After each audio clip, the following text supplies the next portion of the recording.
రెండోసారి మాదాపూర్ సున్నం చెరువులున్న అక్రమ నిర్మాణాల్ని కూల్చేసుడులా ఫెయిల్ అయినరు జీహెచ్ఎంసీ అధికారులు. ఇంప్లోజన్ ఆపరేషన్ సమయంలో సరైన జాగ్రత్తలు తీసుకోకపోవడంతోటి ముగ్గురికి దెబ్బలు దాకినాయి. ఒక్కసారిగా బాంబులు పేల్చుడుతోటి కాంక్రీట్ వచ్చి మీద పడిందన్నారు అక్కడ ఉన్నోళ్ళు. తలకు కాలకు దెబ్బలు దాకినాయన్నారు. దెబ్బలు దాకిన ముసలోళ్లకు కొండాపూర్ ఏరియా హాస్పిటల్లో ట్రీట్మెంట్ చేపించిండ్రు. బ్లాస్టింగ్ కు ముందు ఎట్లాంటి హెచ్చరికలు జారీ చేయలేదంటుండ్రు చుట్టుపక్కల జనం.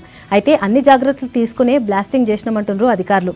కొందరు పెద్ద వయసున్నోళ్ళు అనుకోకుండా బిల్డింగ్ దగ్గరికి పోయినరని చెప్తుండ్రు. వాళ్లకు చిన్నగా దెబ్బలు దాకినాయి తప్ప ఏం జరగలేదన్నారు.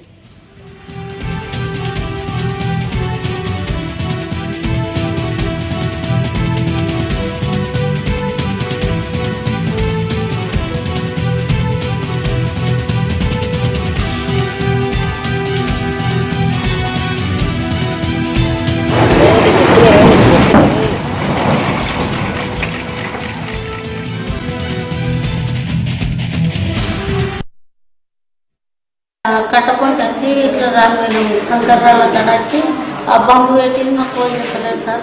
మేము చూడక అట్లా వచ్చినాం. నాకు ఈడ కంకర్రాయి ఇంత వచ్చి తాకింది, ఉబ్బింది. ఇక ఈడ గద్దలు తాకింది, కనుక రక్తం వస్తే ఇక తూడ్చేది. అక్రమ కట్టడాన్ని కూల్చివేయడానికి ఇంప్లోజన్ తోని ఫస్ట్ టైం మనం ప్రయోగాత్మకంగా బిల్డింగ్ కూల్చివేయడాన్ని చేపట్టడం జరిగింది. అయితే ఆ సందర్భంలో టోటల్ బిల్డింగ్ ఓన్లీ 3 ఫ్లోర్స్ వరకు మాత్రమే బిల్డింగ్ డిమాలిషన్ జరిగింది. కాబట్టి కంక్లూడ్ చేయడానికి ఈరోజు మళ్ళీ తగిన జాగ్రత్తలు తీసుకొని అన్ని ప్రాపర్గా పెట్టి ఈరోజు బిల్డింగ్ క్లోజింగ్ చేయడం జరిగింది. ఈ టైంలో అంటే లాస్ట్ సెకండ్లో ఒక వ్యక్తి అక్కడ ఆల్ ఆఫ్ సడన్ గా కొంచెం పక్కన రావడం జరిగింది. చిన్న మైనర్ యాక్సిడెంట్ జరిగిందండి. ఆ మైనర్ యాక్సిడెంట్ కి ఇమీడియట్ గా మరి కొండాపూర్ ఏరియా హాస్పిటల్లో